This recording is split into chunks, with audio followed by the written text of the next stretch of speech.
Yang ini saya diminta untuk melanjutkan Pak Sabto, apa namanya, badan saya makin bagus sehingga sudah mulai bisa. Jadi mungkin mulai luring saya mungkin minggu-minggu ini.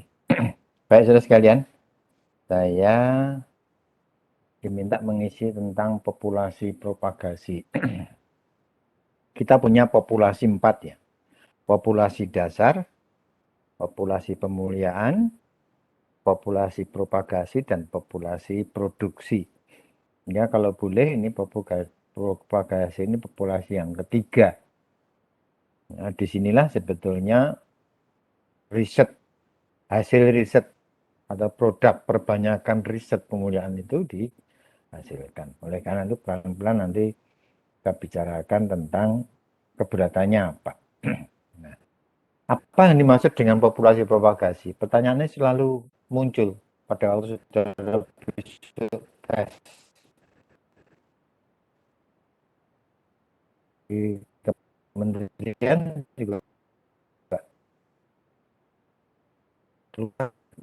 keluar, di mana dari sini keluar individu-individu yang sudah teruji. Jadi kita punya populasi dasar. Populasi dasar itu merupakan sumber variasi genetik yang kita pilih. Kita pilih parent trees-nya, pohon induknya, diuji di populasi pemuliaan. Nah, di populasi pemuliaan kita uji, kemudian kita lakukan seleksi. Dasar seleksinya nanti kita bicarakan minggu depan. Hasil dari seleksi itu adalah pohon plus yang sudah teruji atau individu yang sudah teruji. Ya, individu yang sudah teruji ini nanti disebarkan di dalam bentuk material genetik yang sebagai produk dari populasi propagasi. Dari produk seleksi ini nanti 2 sebetulnya. Totalnya menghasilkan material genetik yang teruji atau improve material genetik. Yang satu lagi pohon plus. Inilah pohon plus yang benar. Pohon plus hasil dari seleksi uji keturunan. Pohon plus dari hasil seleksi dari uji yang kita lakukan. Nah, di dalam populasi propagasi ini, maka sepenuhnya bergantung atau besaran yang dihasilkan atau kualitas dari genetik yang dihasilkan sepenuhnya bergantung kepada model seleksi yang diterapkan. Dan model seleksi yang diterapkan sepenuhnya bergantung kepada material genetik yang tersedia. Oleh karena itu perlu dipahami bahwa seberapa jauh kepentingan keberadaan populasi propagasi jika satu, seleksi dilakukan atas populasi yang tidak memadai. Menjadi sangat penting sekali jika jika seleksi dikerjakan pada populasi yang tidak terlalu memadai.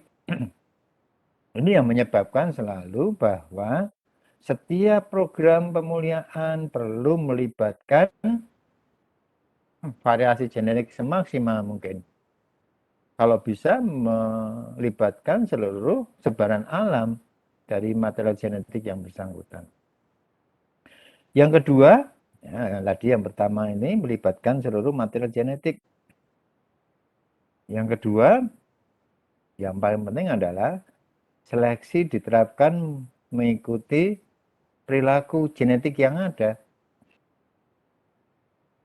Kita punya deskripsi genetik, kita punya deskripsi populasi. Nah, seleksi didasarkan atas itu. Dan dengan demikian bahwa produk seleksi itu akan menjadi latar belakang yang sangat penting bagi populasi propagasi. Jadi kepentingan populasi propagasi sepenuhnya bergantung pada substansi material genetik yang ada. Nah, pertanyaan yang ketiga adalah, mungkinkah suatu populasi propagasi itu kehilangan identitas. Pada waktu kita menguji keturunan, menguji material genetik, maka yang semua material genetik itu tercatat identitasnya. Itu yang kita sebut dengan genetic identity, karena produknya nanti yang kita nilai adalah genetic identity itu, identitas genetik. Oleh karena harus kita pahami, setiap propagasi atau setiap material genetik yang terlibat di dalam pengujian, maka perlu diberi nomor yang sebetulnya secara tidak langsung memberikan identitas genetik. Monitoring perilaku genetik itu akan melengkapi identitas genetik dari nomor yang bersangkutan.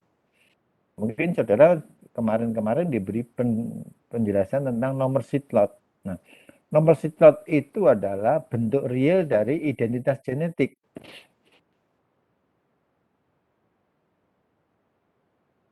Ya, nomor seed lot itu merupakan identitas genetik.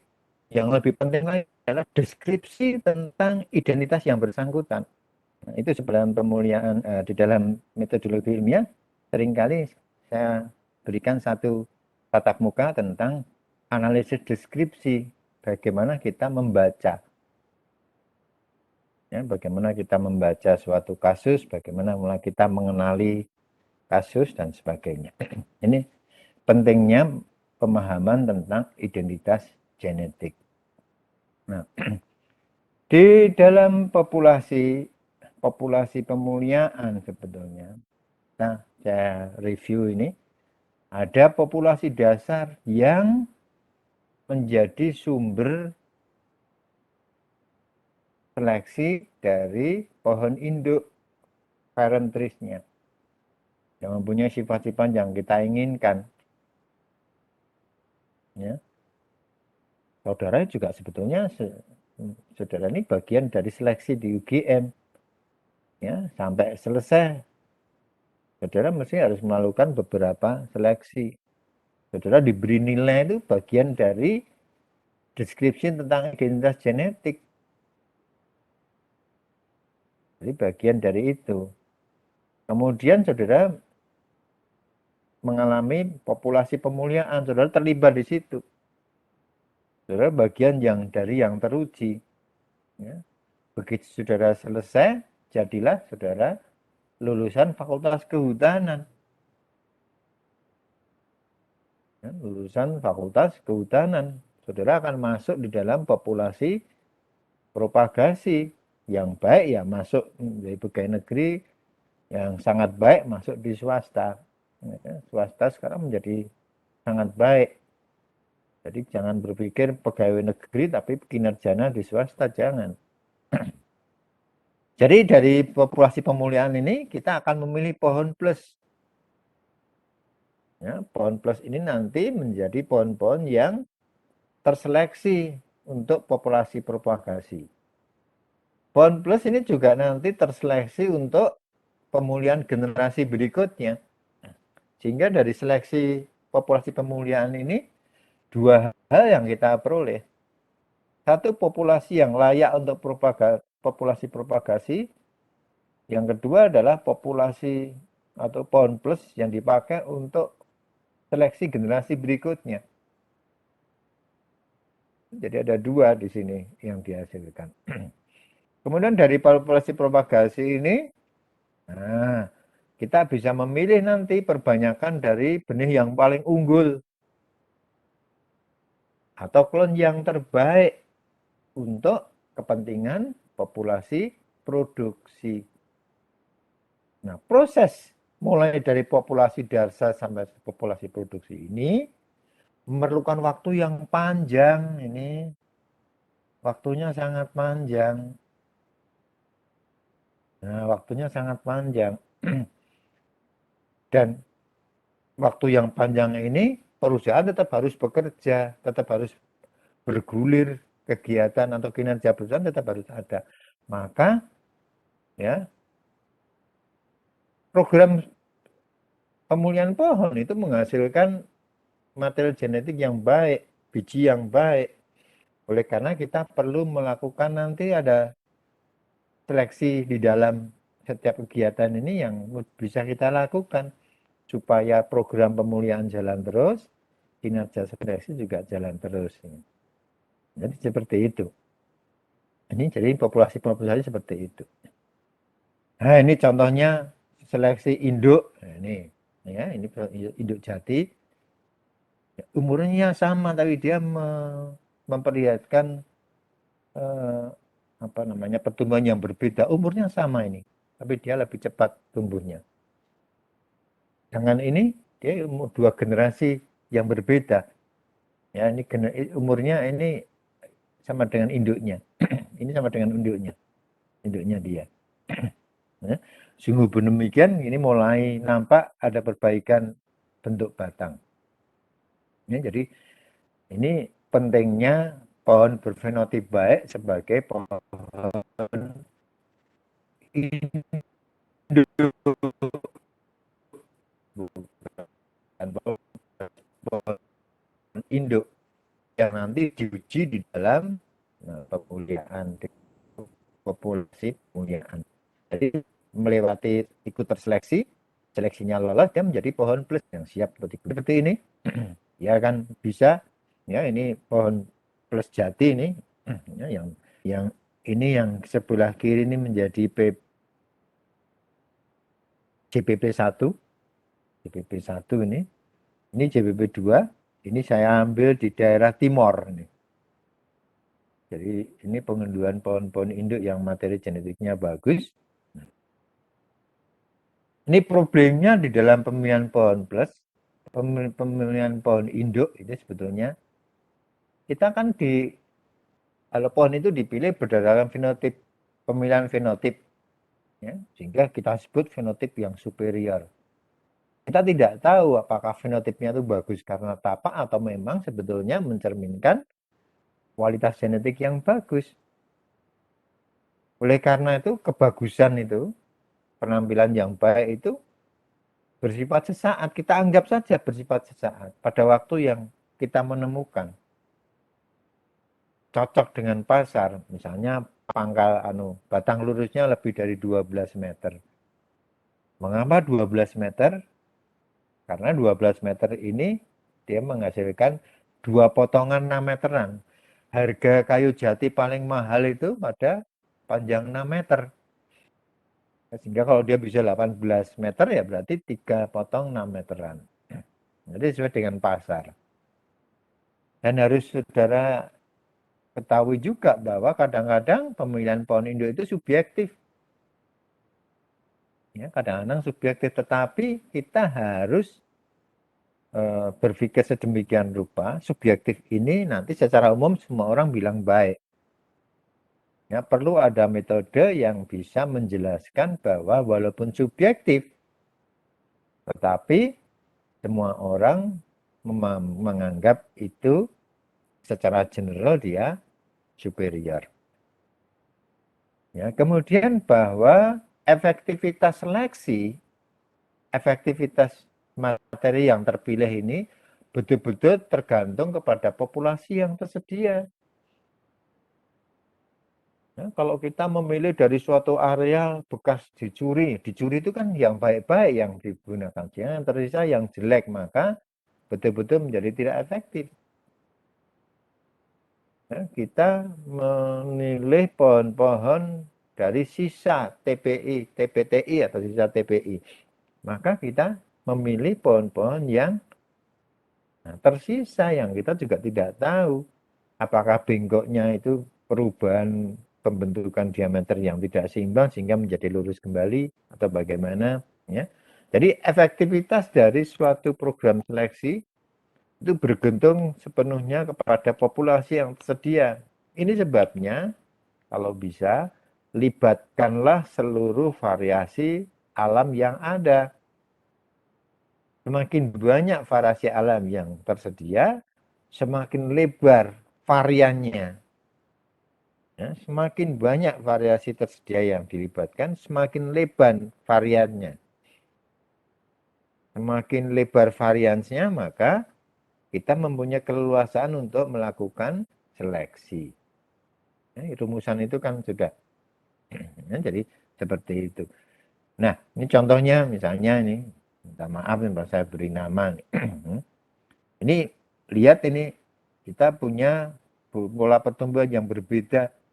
Yang kanan dengan yang kiri semuanya sama. Yang menarik adalah bentuk tajuknya setiap famili sama. Famili adalah sekelompok pohon yang mempunyai nomor yang sama, keturunan induk yang sama, famili. 1, 2, 3, 4, 5 ini kelihatan sama pohonnya. Ya, di kesananya 5. Ini 5, jadi kelihatan kalau dia 5. Nah, bentuk tajuk itu dipengaruhi oleh monogenik sehingga dia diwariskan secara kuat. Ya, bentuk tajuk, bentuk cabang itu juga dipengaruhi oleh monogenik.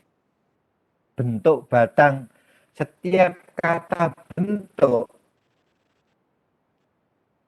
itu pengaruh monogenik, sehingga pewarisannya sangat kuat. Beda dengan ini sifat kualitatif, bentuk tajuk, ya, bentuk batang, bentuk wajah ini, ya, ini diwariskan dari orang tua ke anak dengan sangat kuat.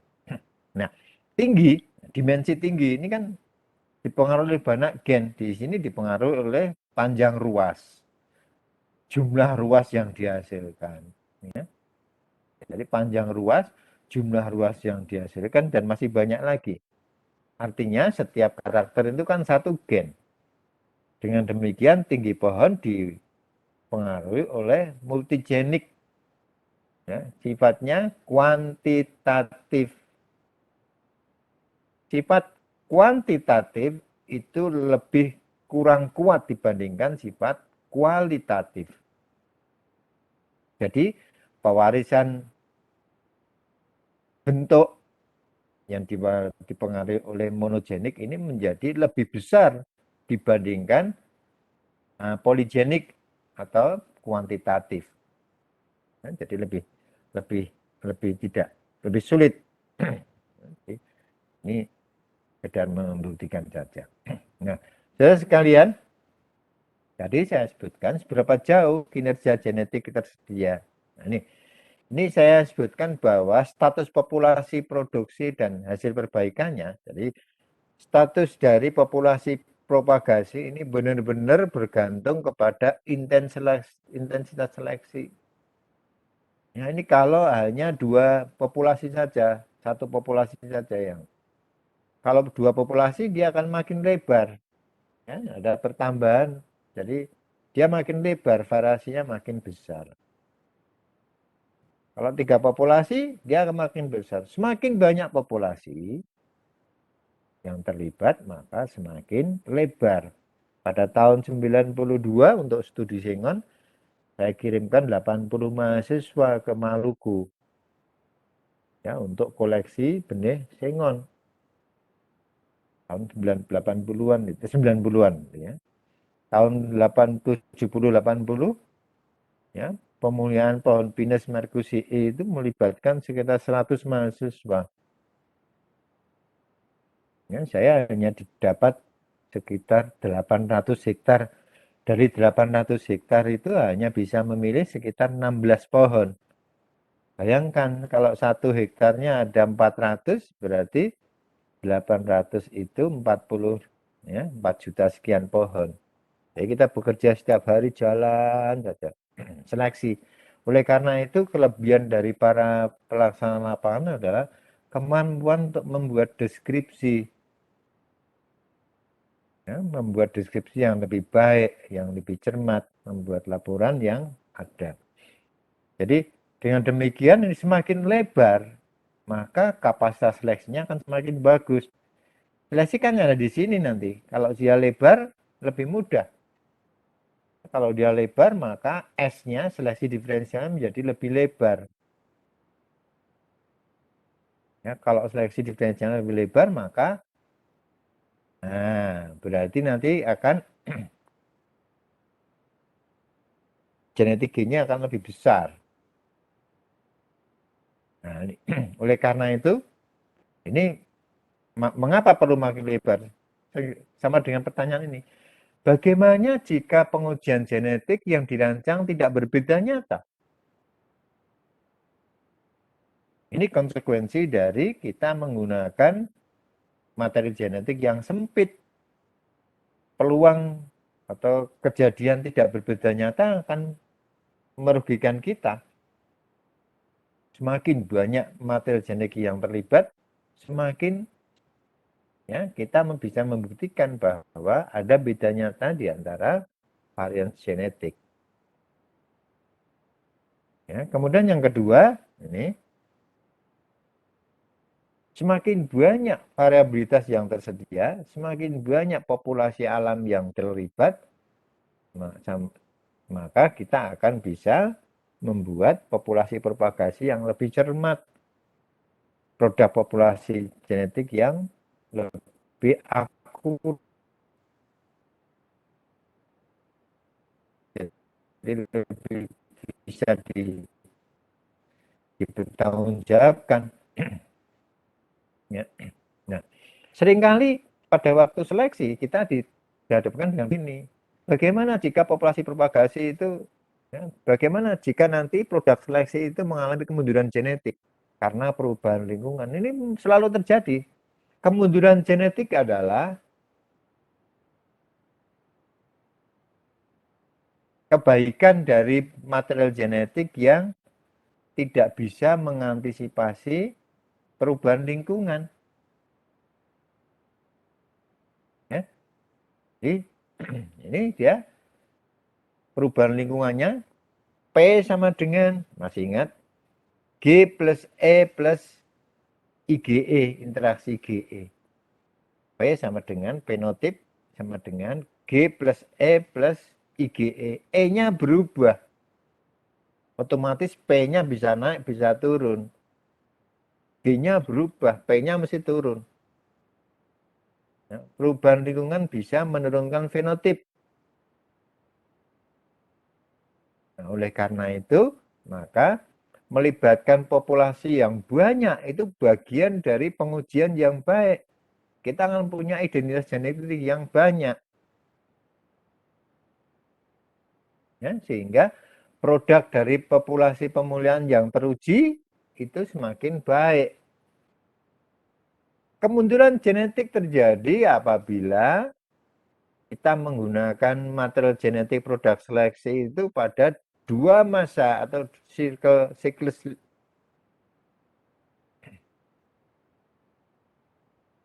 penanaman yang berbeda. Ya.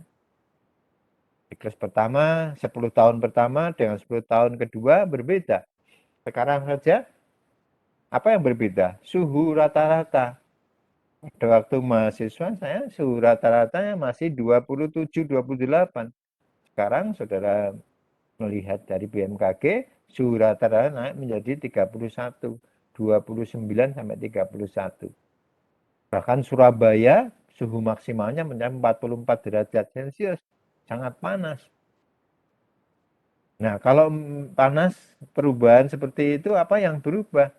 Yang berubah tentu saja kinerja fisiologis dari pohon yang kita seleksi. Ya, kinerja itulah nanti yang akan mempengaruhi produk. Nah, bagaimana jika populasi propagasi mengalami kemunduran genetik karena perubahan lingkungan? Nah, disinilah perlunya kita memahami atau membuat deskripsi tentang muatan genetik yang unggul. Kita perlu membuat deskripsi tentang keunggulan sifat yang kita unggulkan apa. Sama dengan saudara memilih istri besok itu yang disenangi, yang dicintai itu apa. Sama dengan itu. Deskripsi genetik memberikan cerita atau memberikan gambaran tentang keunggulan sifat. Di dalam deskripsi itu kita akan bisa mencantumkan dugaan-dugaan yang berkembang karena perubahan lingkungan. Misalnya dengan menurunnya tingkat kesuburan tahan. Misalnya dengan meningkatnya curah hujan atau berubahnya musim hujan. Sekarang musim hujan kan berubah. Mei, Juni itu menjadi musim kering sekarang. Juli, Agustus menjadi musim basah lagi.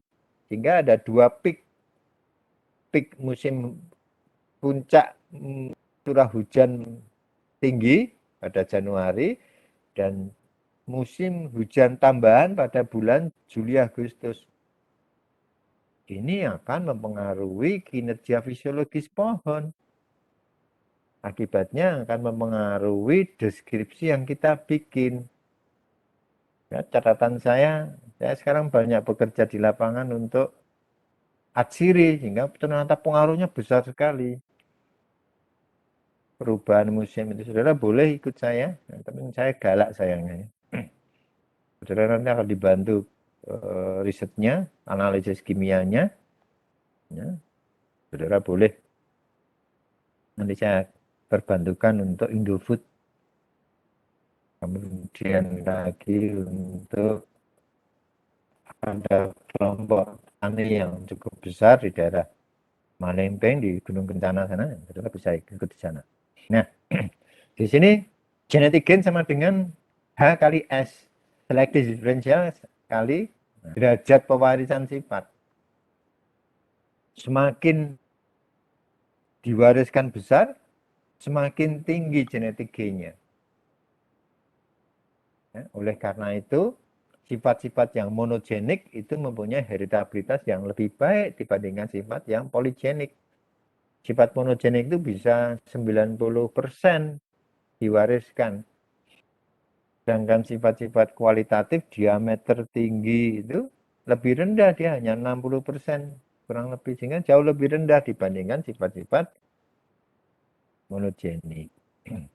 Sedangkan seleksi diferensial S ini, semakin banyak populasi yang terlibat, S-nya akan makin lebar. Ya, S-nya makin lebar. S ini gabungan antara varian populasi dan intensitas seleksi. Ya. Dengan demikian semakin besar S, nah, tinggal kita melihat intensitas seleksinya berapa, intensitas seleksinya. Ini bisa kita naik turunkan. Kalau intensif berarti IS-nya makin besar, S-nya makin lebar. PP ini kan statis, tapi kita bisa IS-nya ini. Jadi genetik gain, perolehan genetik itu betul-betul dipengaruhi oleh sifat yang diwariskan. Dipengaruhi oleh sifat yang diwariskan. Kuat lemahnya dari monogenik dan poligenik. Sifat-sifat poligenik itu rendah, sifat-sifat monogenik itu tinggi. Sifat monogenik itu dikendalikan oleh satu gen, sifat poligenik oleh banyak gen. Ya. Dari sini kita nampak bahwa memang perolehan genetik itu menjadi kunci di dalam program seleksi. Ini yang menjadi pertimbangan kita membuat populasi propagasi. Nah, pertanyaan berikutnya biasanya adalah, apakah benar populasi propagasi itu akan berubah sesuai dengan perkembangan pengujian genetik? Iya. Ya, jika dia melibatkan populasi yang banyak, maka otomatis produknya akan bisa kita naik turunkan, bisa kita mainkan. Intensitas seleksinya juga bisa kita naikkan. Tetapi kalau seleksinya populasi yang terlibat rendah, ya, sehingga variannya menjadi pendek, kita akan kebingungan menentukan intensitas seleksi. Oleh karena itu, wajar bahwa perkembangan populasi propagasi sepenuhnya tergantung kepada hasil pengujian genetik. Semakin banyak populasi yang terlibat, maka pengujian genetik akan semakin mudah. Pembuktiannya akan semakin sederhana. Semakin sedikit populasi yang terlibat, maka pengujian genetik makin teliti. semakin sulit. Ya, saya senang pada waktu UGM dulu mewajibkan mahasiswa asal Jogja hanya diterima 14%, 18% maksimal. Senang, karena berarti peluang dari Papua, peluang dari Aceh itu banyak.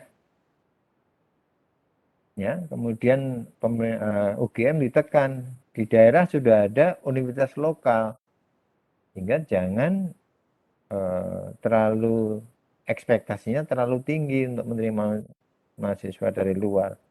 Nah, berarti terpaksa dari 14% dinaikkan menjadi 30%. Kita akan mendorong terjadinya homogenitas mahasiswa. Jadi kita memperkecil seleksi. Ya, hanya menerima Jogja nih ada kemampuan siswanya tinggi sekali. Sehingga kalau tidak diberi batasan begitu, mungkin 90% mahasiswa UGM dari Jogja, wawasan kebangsaannya menjadi kurang. Semarang itu kan pakai to, ya rak to, iki piye to, gitu. Wawasan kalimat-kalimat di Blora, Bojonegoro, wis mangan mbah. Itu padahal penghargaan paling tinggi. Kalau orang dipanggil mbah itu eh, dihormati betul. Dengan di Tegal ya, wah itu. Pekalongan, wak dan sebagainya. Dan ini kalau dilibatkan menjadi sesuatu yang konkret. Ya. Nah, dengan demikian maka ada pertanyaan lagi, apakah benar populasi propagasi merupakan produk seleksi? Benar. Karena nanti menjadi harkat dari sumber benih. Ingat ya, sumber benih adalah sumber superioritas. Sumber keunggulan itu sumber benih. Dengan demikian, sumber benih itu merupakan salah satu identitas genetik sumber benihnya. Nanti akan terdiri dari individu yang baik dan sebagainya. Oleh karena itu ada kelas-kelas sumber benih. Kelas-kelas sumber benih itu ditentukan oleh kualitas genetik dari pohon-pohon penyusunnya. Nah, dengan demikian maka propagasi vegetatif, populasi propagasi juga ini menunjukkan sebetulnya produknya, kualitas produknya. Nah, ya, jadi tadi saya berikan ini waktu ini, ya, ini saya berikan waktu ini supaya mudah di sini.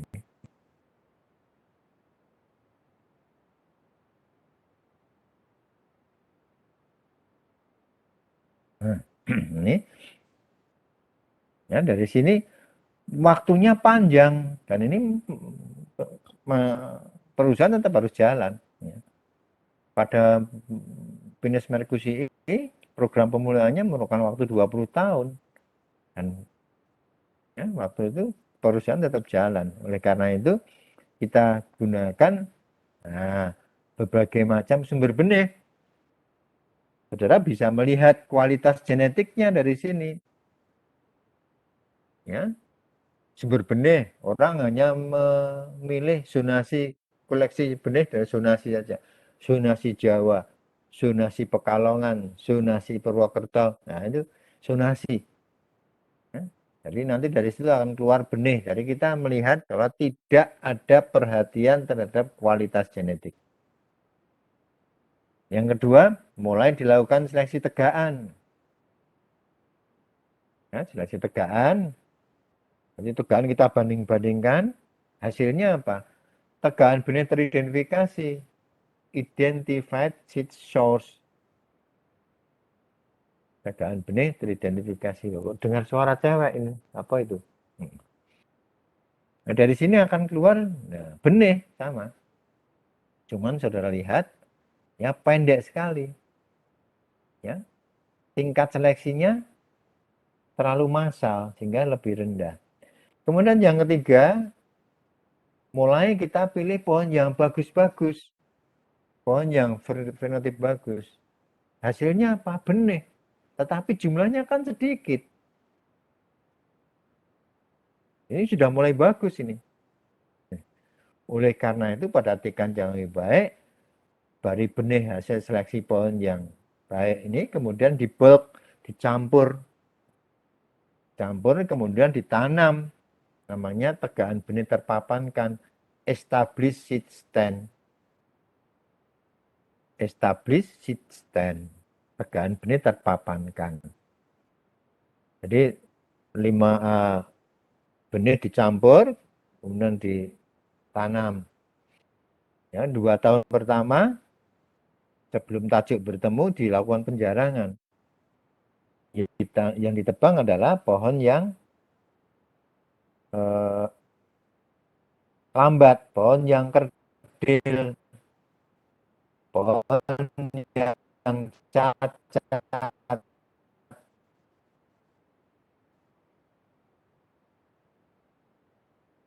Pertama itu. Berapa banyak? 50%. Pohon yang tersisa bagus-bagus baris 3 diperbolehkan, berjajar 3 baris deretan boleh. Pada penjarangan yang kedua mulai dilakukan lagi seleksi. Pohon yang berderet 3 tadi kita kurangi menjadi 2. Kemudian kita tebang, sebentar, ada adanya, kita istirahat sebentar. Telinga.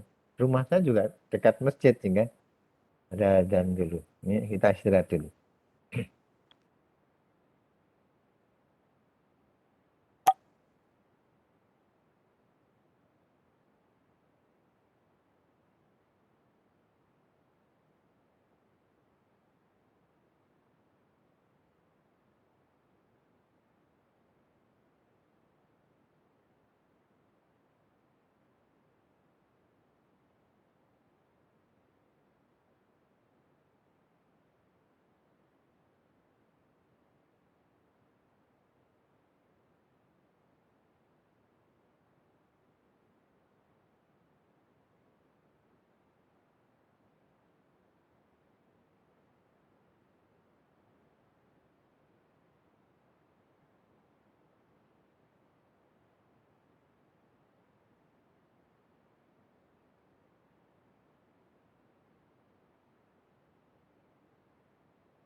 Sudah nih adzan.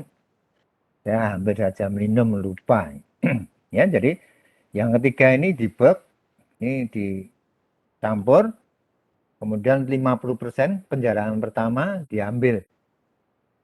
Ya, penjarahan kedua diambil juga 50%. Penjarahan kedua diambil 50%. Yang diambil adalah pohon yang kerdil, ya, pohon yang paling jelek. Pohon yang paling jelek.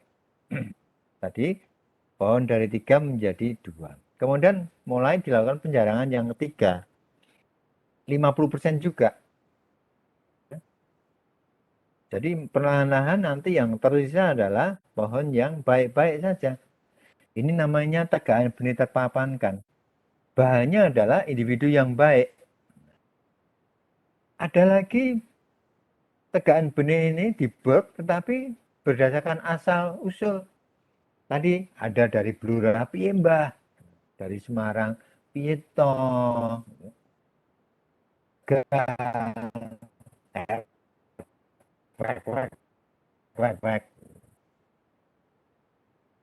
ya, dari Purworejo, kemudian Brebes ya. Nah, ini asal usul ini mulailah seperti yang disebutkan dengan provenance. Ya, provenance itu adalah asal usul yang asli. Ada tegaan di Jogja, ada populasi di Jogja, provenannya dari Bugis, maka ada kampung namanya Bugisan di Jogja itu. Itu provenan Bugis, orang-orangnya orang Bugis semua. Ya, ada populasi provenan Tegal di Jalan Kaliurang itu. Satu kampung itu dari Tegal semua. Tapi tinggalnya di Jogja.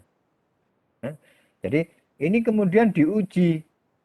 Ya, diuji kemudian nanti muncul yang disebut dengan tegangan benih provenan.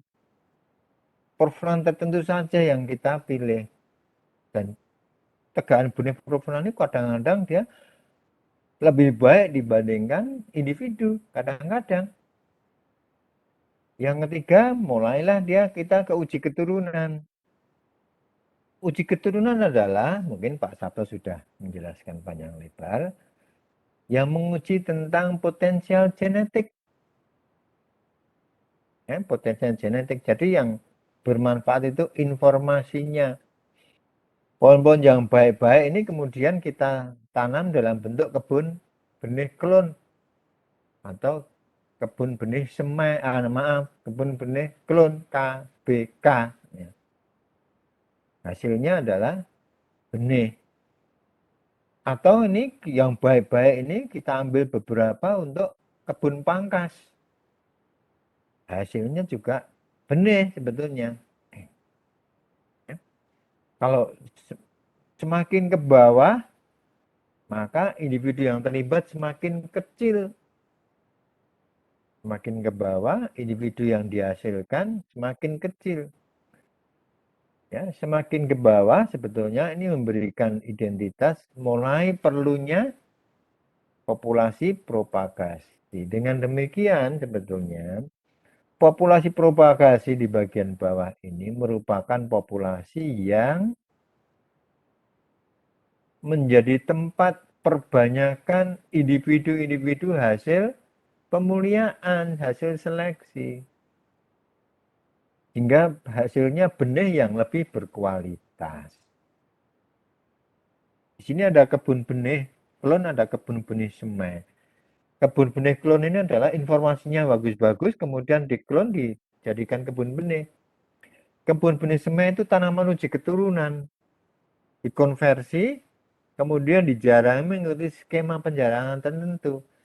Sehingga yang di dalam kebun benih semai ini adalah individu terbaik dari famili yang baik. Famili yang jelek kita buangkan seperti ini misalnya ini. Nah, ini famili-famili yang jelek ini kita tebang dulu. Sehingga yang tersisa adalah famili yang baik. Nah, ini apa namanya? Ini adalah zonasi dari sumber benih sebelum suatu populasi propagasi terbentuk. Ya, ini Ini kebun benih klon misalnya dan sebagainya. Karena di dalam pemulihan sudah banyak dibicarakan, sehingga saya tidak akan bicarakan detail. Hanya yang penting bagi saya adalah kebun benih klon ini membuat seleksi hanya menggunakan 15-10% progeni ini. Ya. Nah ini, jadi ini induk terpilih, kemudian diuji keturunan, ini menjadi kebun benih klon ini 10-15%. Ini dikonversi menjadi kebun benih semen sekitar 25% masih. Jadi seleksi yang terjadi pada kebun benih klon itu lebih intensif dibandingkan pada kebun benih semen. Ya. Jadi dia lebih. Nah, oleh karena itu satu lagi yang paling penting di dalam kebun benih klon adalah individu-individu yang berkerabat bisa dipisahkan. Ya, jadi individu yang dipilih adalah di sini yang pertama di dalam populasi propagasi ini, kebun benih klon ini, yang pertama adalah lokasi kompak, ya. Tetapi pada harus kita dulu tepung sarinya, kita hitung pakai pollen trap mudah ini. Kalau polinatornya serangga, kita batasi pakai serangga, kita tangkap serangganya, kita cek tepung sarinya ada tidak. Nah, yang penting di situ adalah randomisasi klon-klonnya kita random. Ingat populasi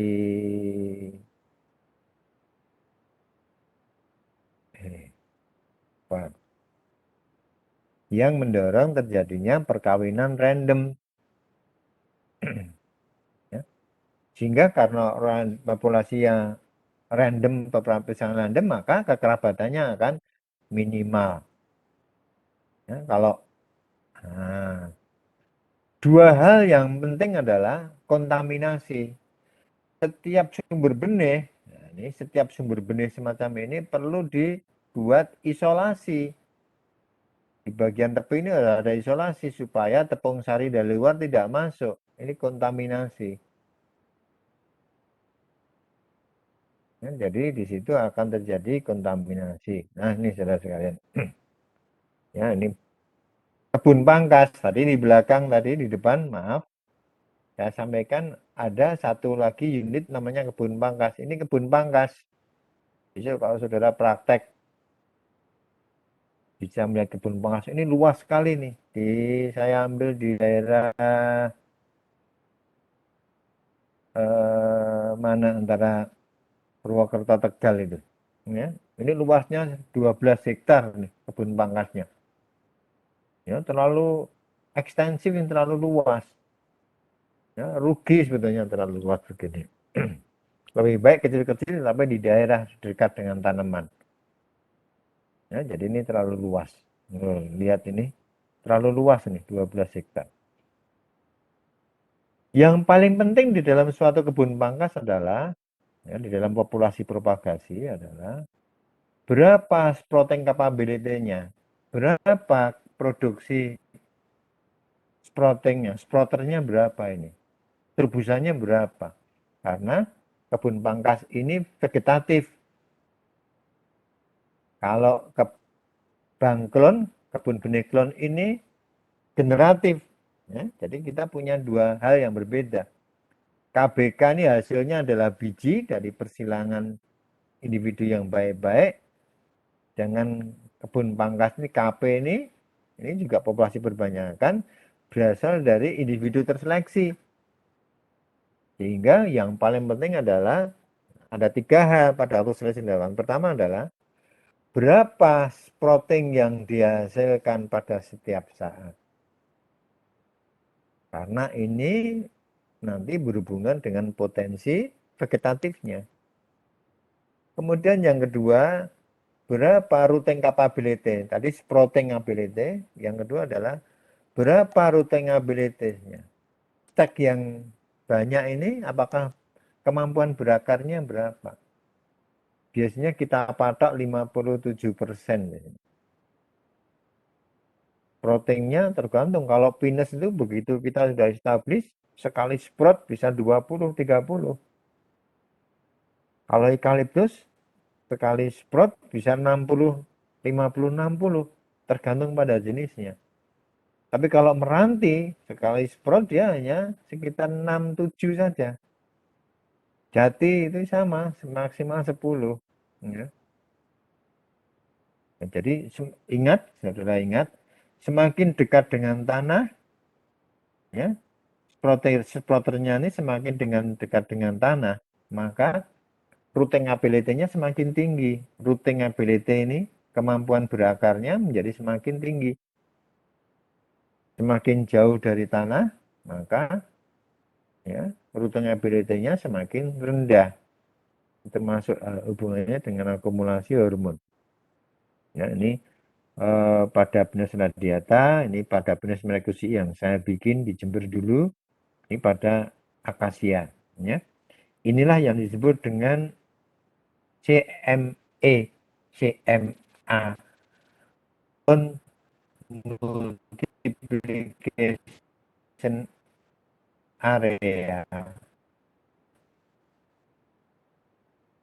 area untuk perbanyakan klon. Jadi klon harus seleksi, kemudian diperbanyak material. Ya, ini pada akasia mangium ini di Sumatera. Ini yang saya ambil di Gimbe, Eucalyptus radiata. Ini pekerjaan saya di Jember. Jadi ini kebun pangkas. Ya. Ini juga hasil kebun pangkas ini, hasilnya. Saudara lihat lurus-lurus nih sudah. Jadi memang kelebihan dari kebun pangkas itu transfer genetik berlangsung 100%. Minimal 95%. Ya, transfer genetik berlangsung sempurna ya, pada kebun pangkas. Pada kebun benih klon, transfer genetiknya berapa? Ya, karena pohon yang ada itu adalah mewakili tetua, maka transfer genetiknya 50% maksimal.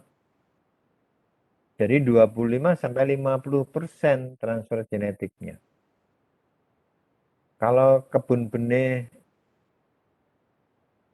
semai berapa? Maksimal 25%, karena itu kan keturunan. Ya, kalau KBK ini induknya, maka sama dengan induknya, maka dia 50%. Bijinya ya, itu masih maksimal 50%, 25-50%. Oleh karena itu potensi benihnya ya, dia menjadi 20-50%. Transfer genetik yang terjadi pada kebun benih klon itu maksimal 50%. 25-50%. Pada kebun pangkas 100%. Karena protein itu kan identik dengan tetua. Sehingga kebun pangkas itu mewariskan sifat genetik tua kepada anak. Ini populasi propagasi yang real. Ya. Jangan pada kebun benih semai, ya, ini kan anak ya, progeni kan anak. Berarti dia setengah. Ya. Setengah, artinya setengah kuadrat kan dia kan dari anak. Setengah kuadrat dari 25%. Jadi transfer genetik yang terjadi dari kebun benih semai itu maksimal 25%, maksimal. Ya, dengan demikian ada kelas, ada perbedaan yang real antara kebun benih semai, kebun benih klon, dan kebun benih kebun pangkas. Ya. Jadi di dalam populasi propagasi kita mempunyai kelas-kelas genetik. Kita mempunyai identitas genetik yang berbeda. Genetik identity yang berbeda. Ya, kita mempunyai potensial genetik yang jauh berbeda dibandingkan satu dengan yang lain. Ya, jadi kebun pangkas ini, kebun pangkas. Nah, ini saya beri contoh tentang kebun pangkas ini pada akasia. Produksi tebusannya hanya 26 per 2 bulan. Jadi selama 2 bulan itu hanya 26%. Kemudian kemampuan berakarnya 26-nya hanya 68%. Nah, ini persoalannya kemudian adalah berapa area yang dibutuhkan untuk membuat bibit 12 juta per 8 bulan. Jadi mulai dari Februari sampai November. Berapa jumlahnya kalau kita buat 12 juta? Ya, berapa hektar kebun pangkas harus diaman? Tolong dihitung nih. Kemudian yang kedua, faktor koreksi. Faktor koreksi adalah faktor yang menjembatani atau memprediksi hasil riset dan operasional.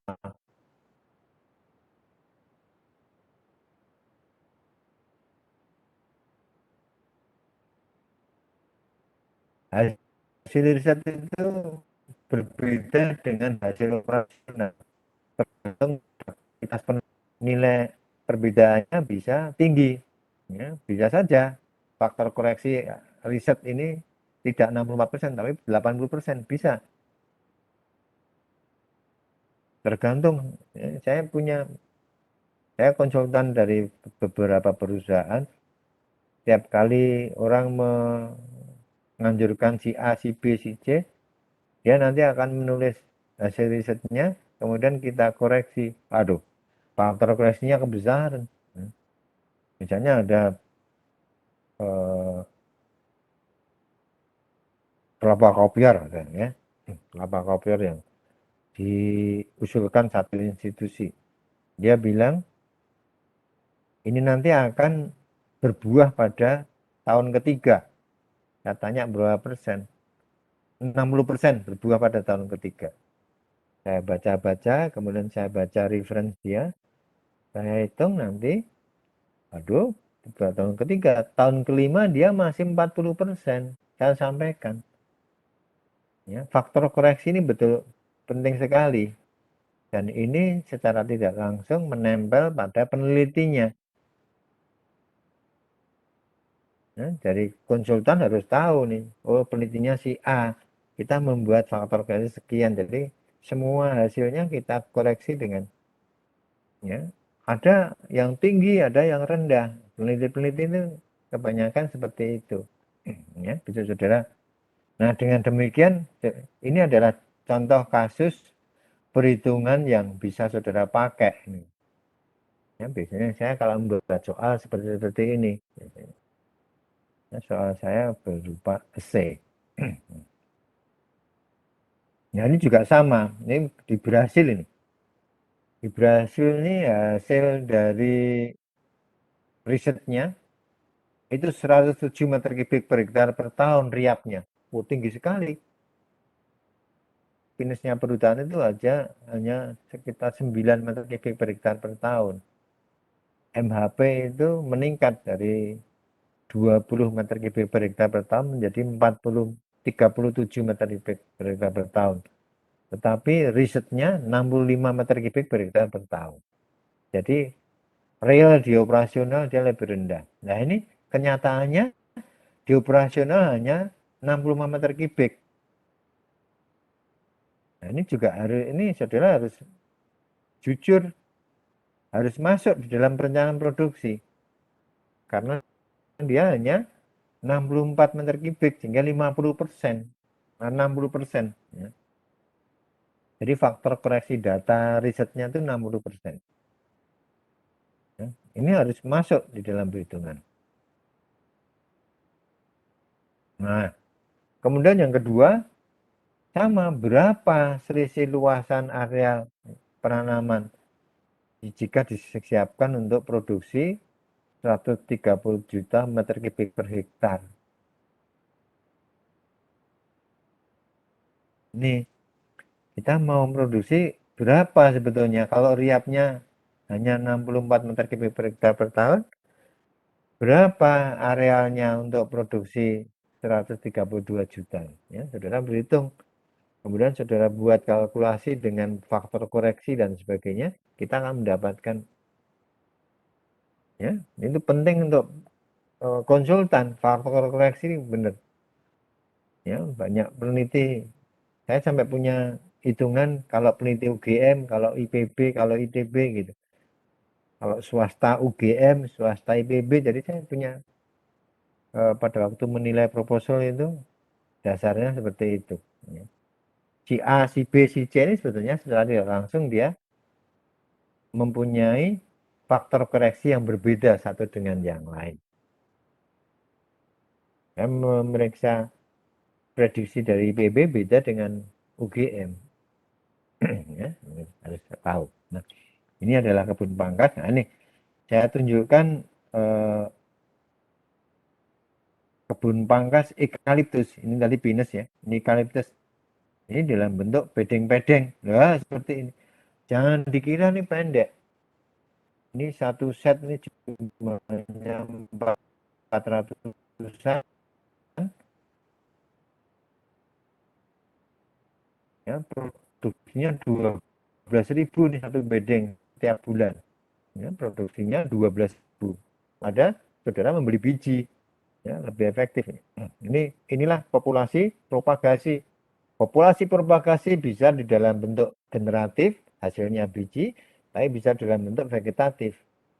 Ya, menggunakan kebun-kebun pangkas seperti ini. Sproutingnya ini lihat nih. Satu titik ini bisa sampai 50-60. Ya, sehingga satu bedengan ini bisa 1.000-1.200. Nah, jadi kemudian langsung dikerjakan ini waktu ini.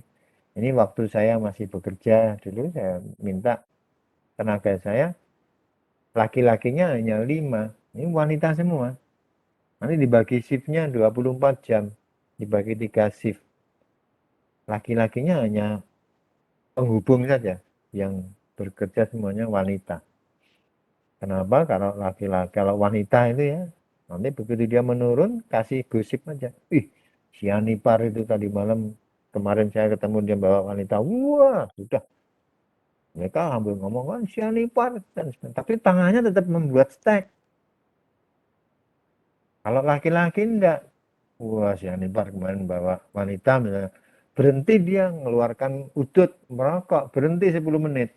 Nah ini, oleh karena itu pada waktu proposal saya bikin, saya memilih wanita. Karena wanita itu tidak berhenti. Jadi terus ya sambil mulutnya ngomong terus, tapi tangannya tidak berhenti. Nah, ini mediating, ya, jadi media pemaparan medianya. Kemudian ini pada pinus, ini pada eukaliptus ini, jadi bekas sprouting tadi, sprouter, rebusan itu dipotongi kemudian ditanam di media. Nah, seminggu kemudian dia sudah mulai harus diseleksi. Jadi ini produksinya dulu 16 juta. Pada waktu diberi waktu sekitar 8 bulan, tapi saya selesaikan 4,5 bulan. Karena saya mengerjakan 300 orang.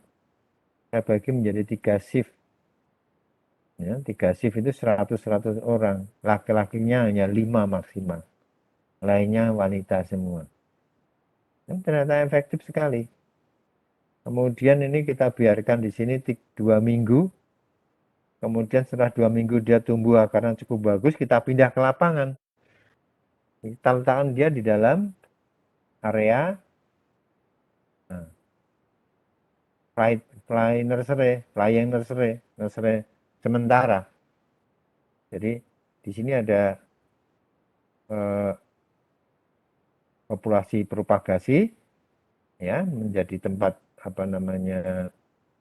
produksi material genetik, di stek, kemudian steknya kita masukkan di dalam, ya, didistribusikan seperti ini. Nah, 2 minggu kemudian kita pindah ke lapangan. Nah, sudah selesai. Ini produksinya sekitar 16 juta. Nah, di lapangan, kematian di lapangan sekitar 4% lah. Pada waktu ownernya marah, loh tapi enggak, jangan di 4% ya kecil. Ya, 4% itu kecil. Jadi ini contoh-contoh bagaimana kita membuat kalkulasi. Nah, model perakaran juga penting karena kalau kita salah memilih kontainer, mengatur setiap kontainer itu ada sistem perakaran yang beda. Ya, kalau kita salah maka yang terjadi adalah root ball. Ya, jadi dia akan bulat-bulat akarnya menjadi ball root ya. Atau akar bola, dia bulat gitu, mudah roboh ini. Nah, ini jadi jangan dikira ini ada root planernya, ada planernya yang mengarahkan akar ke bawah. Begitu akar ini mengenai udara dia mati. Penuh nih. Ya, nanti begitu saudara pindah ke lapangan dia akan bentuk akar-akar samping yang cepat. Sehingga kemungkinan terbentuk borut ini menjadi bisa terhindar. Ya. Nah, saudara sekalian, ini populasi propagasi. Ya, populasi propagasi. Nah, ada pertanyaan sampai di sini? Saya izin bertanya, Pak Yuk, Sri. silahkan.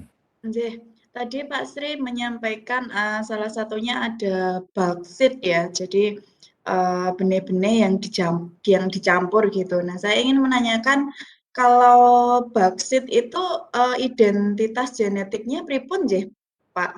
Oke. Nggih, matur nuwun. Ya, bauxit ya. Jadi bauxit ini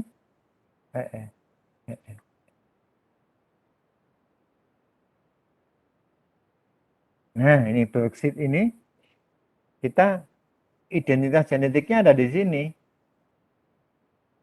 Jadi fenotip yang bagus. Jadi identitas genetiknya ada di sini, nih bauxit ini. Ya, jadi identitas genetiknya pada pohon yang berfenotip bagus. Ini kita percaya. Ya, perhutani saya nggak percaya. Saya dulu waktu ngecek ada 400 pohon pilihan perhutani, kemudian kami cek, saya keker ke atas. Ternyata di atas itu kulitnya di cabangnya dipangkas, tutupi kulit baru, dipaku. Jadi ada trik-trik untuk meloloskan pohon induk. Ya, ini yang tidak saya suka di perhutani karena memang kalau pohon induknya itu diterima, dia mendapat bonus 10 juta rupiah.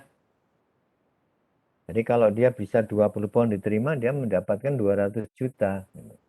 Akibatnya muncullah trik-trik. Identitas genetik seperti itu di perhutani. Ini yang saya tidak suka. Oleh karena saya gunakan keker dari atas ke bawah, nanti akan kelihatan.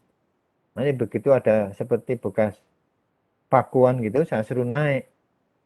Kemudian saya suruh masang pakai tali, nanti saya naik ke atas. Ya, saya dulu pemanjat, jadi saya sampai di atas kita lihat, oh ini menipu nih. Jadi banyak yang terseleksi. Jadi bauxit ini identitas genetiknya ada pada fenotipik pohon yang berfenotip bagus ini. Ya, identitasnya. Nanti begitu dia sudah terseleksi di sini, dia mempunyai identitas genetik lagi yang kedua. Ya, sudah mulai yang bagus di sini, kalau memang bagus kita bisa menggunakannya untuk kepentingan progeni. Ini contohnya ini saya ini ini saya bikin, saya perbesar aja supaya ya.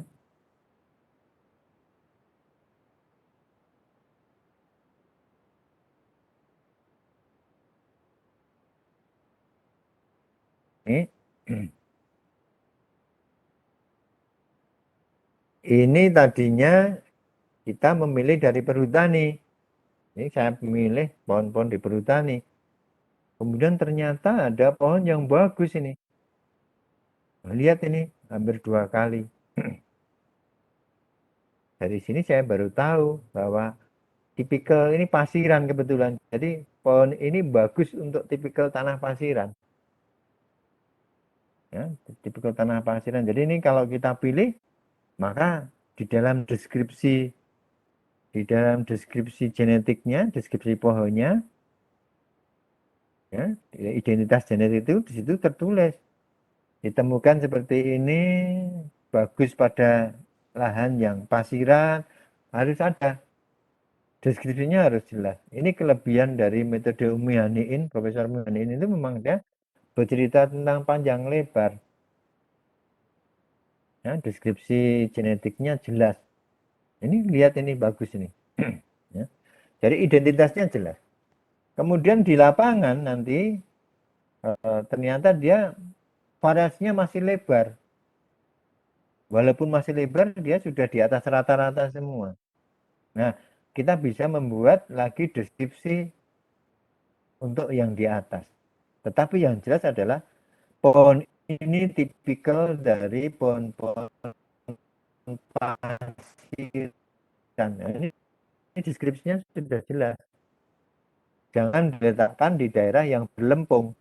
Saya ada satu menanam jati di Jasinga itu, luasnya saya tidak tahu pasti ya luasnya, tapi biaya yang dikeluarkan dia sudah 40 miliar, jatinya nggak bisa besar. Jatinya hanya sekitar 10 cm umur 5 tahun. Sama dengan saya menangani sengon ini, sengonnya dia besar. Ya, ukuran sengon sudah 6 tahun maksimal 18 cm diameternya, sehingga tidak layak dijual.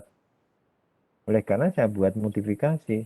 Apa sebabnya? Ternyata memang deskripsi genetik itu menjadi sangat penting sekali. Dia sebaiknya di mana itu kita yang membuat catatan. Nah, jadi identitas genetik itu menjadi bagian yang sangat penting pada waktu kita membuat untuk populasi propagasi. Mungkin begitu. Ada yang lain barangkali? Nggih, matur nuwun Pak Sri. Sami-sami ada yang lain? Izin bertanya, Pak. Yuk, silakan. Mungkin yang ingin saya tanyakan itu mengenai materi genetik yang akan diambil, Pak. Itu kan kalau kita mengambil materi genetik yang terlalu sedikit, seperti yang tadi Bapak paparkan, itu sudah banyak kerugian yang akan kita ambil seperti variasi genetik yang sedikit serta kesulitan kita. Nah, untuk yang ingin saya tanyakan itu apakah ada batasannya, Pak, untuk mengambil materi genetik, dalam artian kan sebanyak mungkin itu kan semakin bagus, tapi apakah ada batasannya dan apakah ada kerugian atau kelemahan jika kita mengambil materi genetik terlalu banyak? Mungkin itu, Pak. Terima kasih, Pak. Ya. Memang materi genetik yang banyak itu merugikan, biayanya besar. Ya, biayanya besar. Memang pemulihan itu mahal. Dan saya punya data yang menarik. Kalau digunakan 400, 600, 800, sampai 1200 itu makin lebar. Jadi jika pohon plus ini kita gunakan sampai 1200, maka variansinya makin lebar. Kalau variansinya makin lebar, maka semakin mudah kita lakukan seleksi. Saya punya data menarik ini untuk main-main seperti itu. Ya, kebetulan kita membuat 6 population, kemudian nih ada yang hanya sekitar 200, ada yang sekitar 400, sampai ada yang sekitar 1800 family. Dan ini menarik, karena begitu kita kalkulasi memang benar, semakin lebar variasinya dia semakin besar peluang kita membuat seleksi nanti semakin mudah. Ya memang betul ini mahal, tetapi kalau nanti kita berhubungan dengan produknya, yang mahal itu akan tertutupi. Nah, dari pengalaman saya minimal kita harus punya 400-an. 400 lebih safety itu. 400 safety. Tapi masih terlalu sempit ya. Kecuali kalau 400 ini berasal dari populasi mungkin Asia Tenggara sudah memadai. Ya, jadi melebar. Jadi semua populasi alamnya kita ambil 10 gitu sudah cukup bagus. Yang penting itu sebenarnya melibatkan semua populasi alam yang tersedia. Kenapa? Karena populasi alam itu menyajikan variasi genetik yang paten. Ya, di Wanagama kita punya eukaliptus itu dulu melibatkan 102 individu. Ya, itu dari 20 provenance, dari 20 tempat asal. Dan menarik, variasinya menarik sekali. Tetapi yang lebih menarik lagi adalah potensi hibrid putatif. Potensi hibrid putatif ini secara tidak langsung memberikan gambaran tentang peluang terjadinya hibridisasi alam antara spesies Eucalyptus urovilla dan Eucalyptus alba. Ini menunjukkan karena dua populasi ini berdempetan begini, ya. Individu kalau induknya alba, kalau induknya ibunya alba, itu anaknya fertil, ya, anaknya fertil, dia bisa beranak. Tapi kalau ibunya urovilla, dia steril, keturunannya tidak beranak, bunganya tidak terbentuk. Nah, menarik sehingga dia tergeser. Ya, proses-proses ini yang menciptakan satu baru, satu identitas yang baru, sehingga kita tahu ada pohon-pohon yang induknya induknya adalah alba, bapaknya urovilla. Ya mesti buanter. Ya, nanti minggu depan enaknya memang luring saja ya. Nah, jadi ada lagi barangkali ya, saudara, dengan demikian sudah bisa menghitung membuat kebun pangkas berapa ya dari catatan-catatan ini. Nah, kemudian substansi, kita punya yang namanya kebun pangkas. Saya tidak akan membicarakan kebun benih klon dan kebun benih semai karena sudah ditinggalkan itu. Sekarang orang membicarakan tentang kebun pangkas. Ya. Di dalam kebun pangkas ada namanya CMA, Clone Multiplication Area. Ini merupakan area tempat kebun pangkas. Dan ini harus ini harus kita tanam sebanyak mungkin. Kita bisa, ya, jangan sentral, susah nanti. Mendingan kita pisahkan di beberapa lokasi sehingga nanti nampak. Perhutani itu mempunyai 5 klon, 21, 29, 36, 59, 6, 1, lupa. Ya, mereka setiap KPH, calon KPH yang jati, yang tidak berhasil, semua dikonversi menjadi kayu putih. Ini klon kayu putih. Dan ternyata dari pengamatan saya, setiap tempat ini menyajikan 5 klon ini berbeda. Ya, dan perhutani tidak tahu.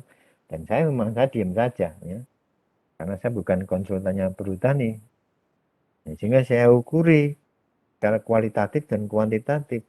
Jadi saya punya data tentang sineol yang ada dari setiap kebun pangkas. Berbeda, ya. Jadi ini perlu, karena itu saudara boleh mengambil skripsi ini. Saudara amati saja, cepat ini mengamati kadar sineolnya. Ya. Jadi perlu penyebaran CME ini, kebun multiplikasi area ini, untuk mengantisipasi variasi tapak. Ya. Boleh enggak pengkayaan sumber daya? Boleh, nanti di belakang. Ya, saudara, kita boleh saja menggunakan cangkok, boleh, menjadi stek batang boleh, menggunakan stek pucuk juga boleh, menggunakan mini cutting juga boleh. Pokoknya yang penting adalah kita memperoleh materi kebun pangkas, kita memperoleh materi pangkasan. Yang penting itu tekniknya silahkan. Ya. beberapa stek sulit dibuat stek pucuk sulit. Ya, ternyata memang itu harus dicangkok. Ya saya cangkok. Sekarang saya bekerja dengan Kelor. Ya. Jangan dilupa. Kelor itu perusahaan kecil tapi sudah sekitar 2,5 miliar 3 miliar putarannya. Ya, Kelor. Sekarang saya mulai lagi dengan Cincau. Ya, Cincau itu ya sekitar 3 miliar. Jadi unit-unit produksi ini harus banyak. Karena satu perusahaan jika unit produksinya banyak, maka pilihan pada produknya mudah. Ya saudara, boleh saja pengen riset apa nanti saya linkkan dengan perusahaan saya. Ini mini cutting.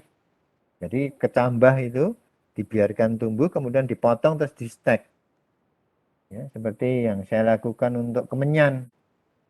Saya introduksi kemenyan, dikirimi biji sekitar 30.000, dikecambahkan, kemudian yang sudah kecambah ini kita buat mini cutting. Sehingga saya punya sekitar 100.000 dari produk mini cutting. Nah, jadi ini contoh-contoh apa namanya perbanyakan. Nah, ini kebun pangkas konvensional, saudara bandingkan tadi dengan miliknya Toba Pratestari ini. Ini lebih efisien dibandingkan ini. Ini ada satu perusahaan besar yang kebun pangkasnya masih lama, ya masih di tanah, sehingga sulit aliran airnya nggak bisa dikurangi. Ya. Saya sarankan dulu buatlah blok-blok, ya sehingga mudah orang tidak perlu bungkuk dan sebagainya. Apalagi ini. Nah, pada waktu kita melihat kebun pangkas, saudara tidak diperkenankan untuk mengevaluasi bentuk batang. Saya pernah ada seorang profesor, ini bentuk batangnya kok jelek gini, kok kebun ini kok tanaman unggul. Nah, karena dia tidak tahu bahwa bentuknya jelek, tapi kualitas genetiknya identik dengan tetua.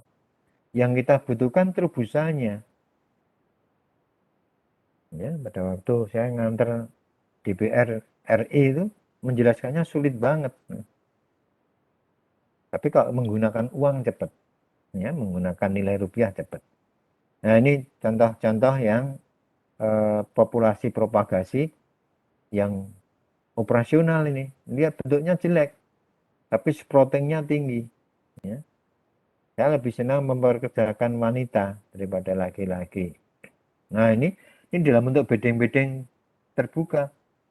Ya, satu bedeng ini sekitar 200, nih keluarnya sekitar 2.000. Sehingga ini dari sini keluar 4 juta sekali panen. Jadi multiplikasi area itu memang kalau bisa ya efisien. Tapi yang lebih penting lagi adalah kita punya tenaga yang memadai untuk membuat stek pucuk. Ya, stek pucuk itu termasuk skill. Ada seorang mahasiswa yang lapor kepada saya, Pak, skripsi saya tentang stek. Oh iya, bilang. Kemudian berapa persen? Oh, ini saya berhasil 70%, udah bagus. Oh enggak Pak, target saya 90. Nah, saya tanya, berapa kali Anda membuat stek? Hanya 2 kali saja. Belum. Sudah harus banyak berlatih. Stek itu keahlian. Ya, stek itu adalah keahlian dan apa namanya? Semakin sering kita berlatih stek, maka keahlian kita akan meningkat dari waktu ke waktu. Ya, jadi ini juga populasi propagasi ini kebun pangkas. Ya. Saudara sekarang kalau melihat ke Sido muncul, ya, dia membuat namanya mini klonal untuk jahe. Dia menghasilkan bibit siap tanam jahe sekitar 60 ton, ya, per building, per bangunan. Oleh karena itu dia membuat persemaian seperti ini luasnya sekitar 12 hektar untuk menghasilkan bibit jahe merah yang mau dipakai masyarakat. Jadi sampai seperti itu. Jadi terpaksa memang harus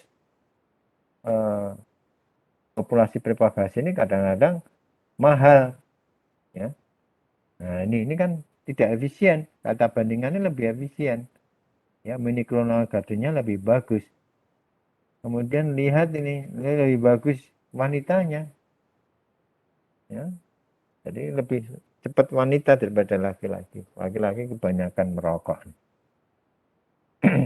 Nah, ini lihat, ini produktivitasnya 42 sampai 50 meter kubik per hektar per tahun. Tetapi inilah yang dilaporkan sekitar 107 meter kubik per hektar per tahun itu.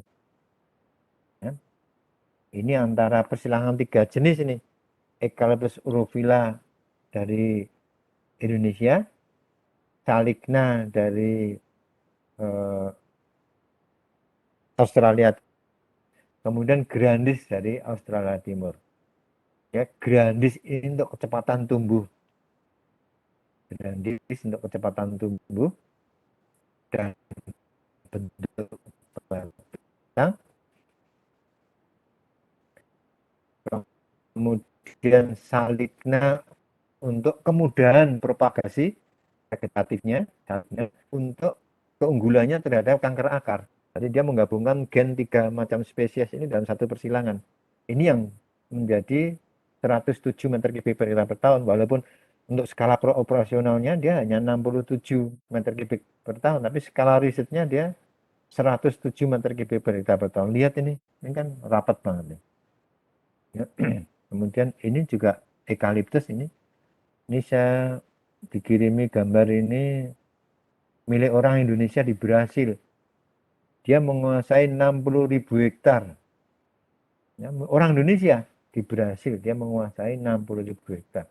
Jangan dikira loh orang Indonesia itu kaya-kaya.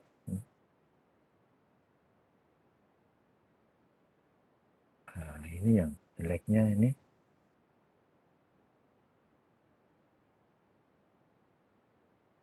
Aduh. Nah, ini yang jati yang ada di Jawa ini. Ya, saya cerita sedikit tentang kegiatan propagasi. Ini yang terjadi di Jawa. Saudara lihat hasil populasi produksinya bagus ini ya seragam, ya bagus sekali. Ini yang terjadi. Kemudian ini tanaman umur 2 tahun sudah bagus ini. Ya, tanaman umur 2 tahunnya sudah bagus dari klon tertentu ini. Ya, sudah bagus. Nah, dengan demikian dari ya dia dasarnya apa? Dasarnya hanya ini kok rewel ini sebentar, nggak mau muter. Nah, jadi pertama CME-nya, multiplikasinya dia bikin sekitar 8 hektar. Ya, CME-nya.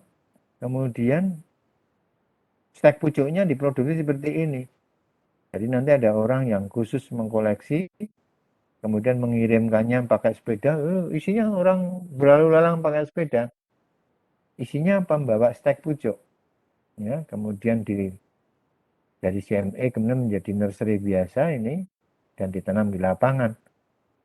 Nah ini jauh lebih bagus dari perhutani. Ya, jauh lebih bagus dari perhutani. Yang salah adalah di dalam hal estimasi keberhasilan. Perusahaan ini bangkrut karena kesalahan membuat estimasi keberhasilan. Ya, tidak berani membuat laporan real. Itu seringkali kesalahan perusahaan di Indonesia adalah ketidakberanian untuk melaporkan apa adanya. Nah, dengan demikian maka ini saya buat catatan yang sederhana bahwa genetik gen, materi genetik yang bermutu ini dapat direalisasikan secara operasional bila penggunaannya dikombinasikan dengan praktek silvikultur intensif. Jadi dia bisa bagus kalau silvikultur intensifnya bagus. Pemilihan tanah tepat, pemupukan ya, memadai, pemeliharaan tanaman juga mencukupi sehingga dia bagus. Memang pada konsepnya pemulihan pohon itu selalu harus diikuti dengan praktek silvicultur. Ya, harus diikuti dengan praktek silvicultur. Ini klonya perhutani. Ini di Jawa Timur ini. Nah, bagus sekali. Coba lihat ya, seragam ya. Ini JPP 1. Ini JPP 1. Satu hal yang saya salahkan adalah perhutani tidak pernah mupuk. Kalau tidak kita berikan pupuk, maka yang terjadi adalah mineral pumping, penambangan atau mineral mining, penambangan mineral. Pohon hanya menyerap mineral saja. Ya. Pohon menyerap mineral saja sehingga nanti terjadi pemiskinan yang dipercepat.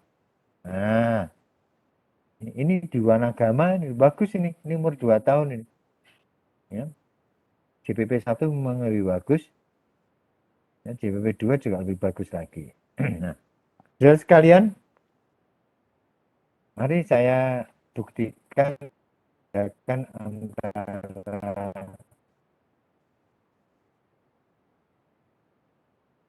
ya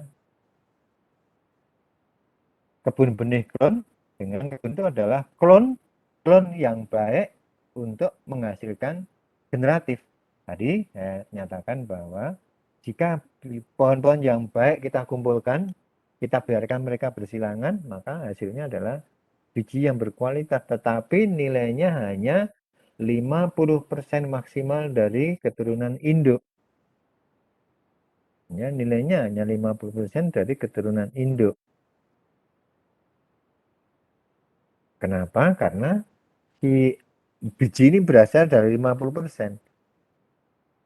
Ya, keturunan induk 50%. Kalau kebun benih semai itu malah setengah kuadrat, 1/4, jadi maksimal 1/4. Bagaimana dengan kebun pangkas? Kebun pangkas itu identik dengan identitas genetik.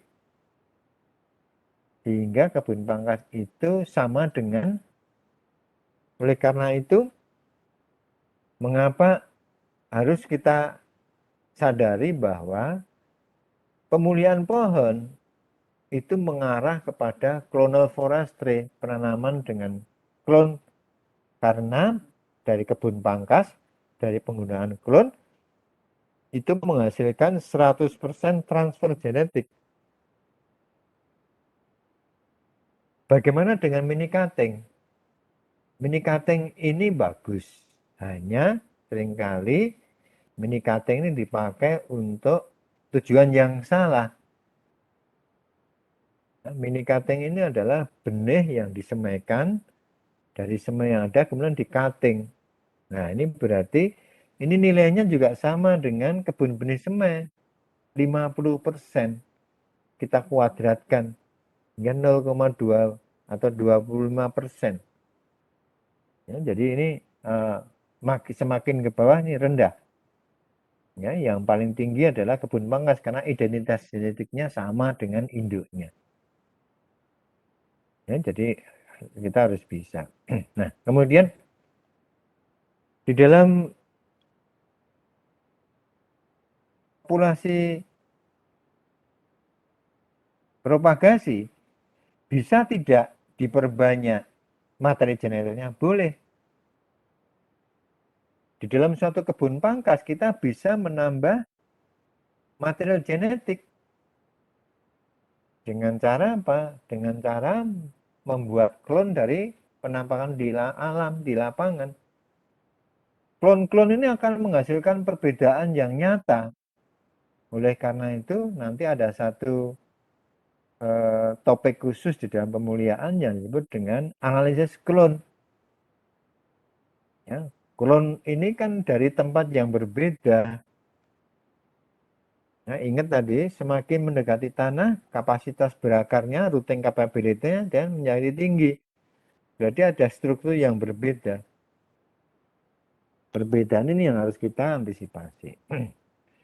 Ya, jadi oleh karena ini bisa diperbanyak dengan melakukan kita membuat seleksi. Saudara, ini bagus, beri tanda saja, diberi nomor. Sehingga kita punya lagi pohon induk. Kita punya pohon plus. Bedanya pohon induk, pohon plus untuk tujuan klon dengan pohon plus untuk uji keturunan adalah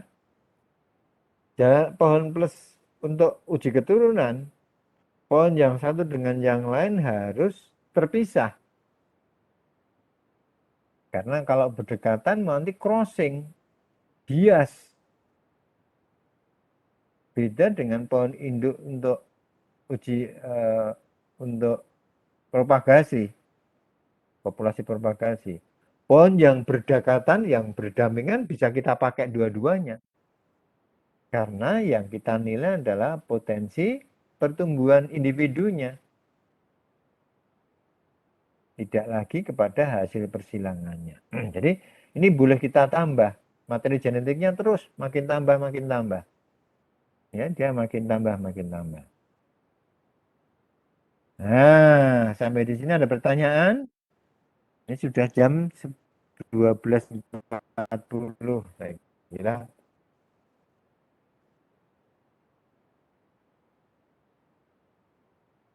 Minggu depan luring atau daring?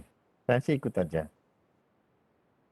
Saudara sekalian, minggu depan ini daring atau luring?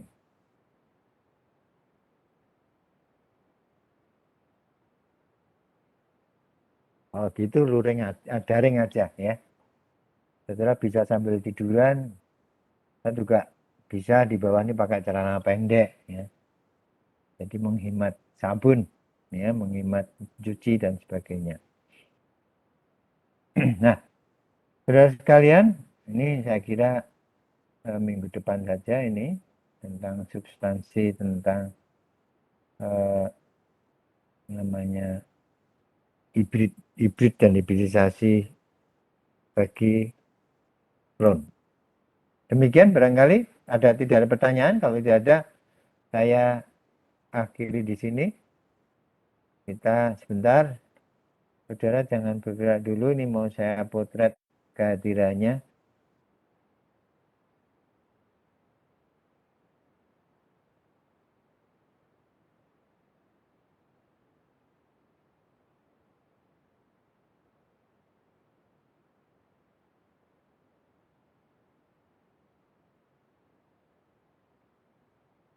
Iya. Nah, ini.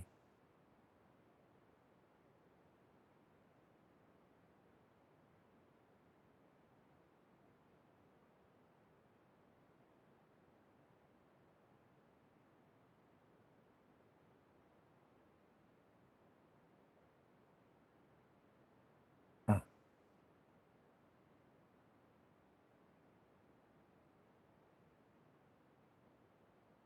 Saudara terlihat ganteng dan cantik nih, saya potret ini.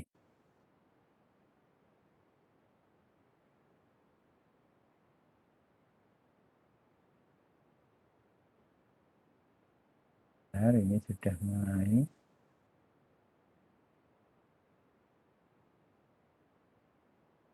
Iya, terima kasih. Sudah saya potret. Sampai ketemu minggu depan ya. Nah itu kan bener kan, ada yang pakai celana pendek, ada yang tiduran. Sama lah juga pakai celana pendek. Baik, terima kasih atas perhatiannya. Kita ketemu lagi minggu depan. Saudara boleh bertanya di grup ya, apapun. Jika saya tidak bisa menjawab, nanti saya berikan bukunya. Terima kasih, sampai ketemu minggu depan. Terima kasih Pak Sri. Terima kasih, Pak. Yuk. Banyak, Pak. Terima kasih banyak, Pak. Yuk. Lalu Pak.